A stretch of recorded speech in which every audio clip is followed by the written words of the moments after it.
आगे वीडियो देखी परे कमेंट पढ़बो। चलो भाई देखो अब मैं क्या कर।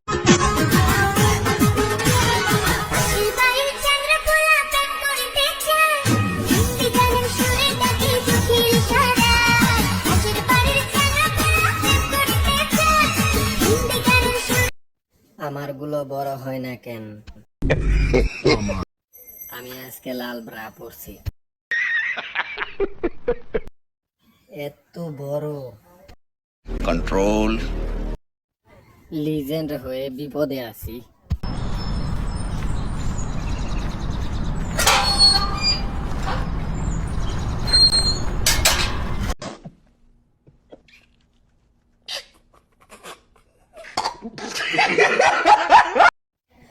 জীবনটা হ্যান্ডেল মেরে কাটিয়ে দিলাম।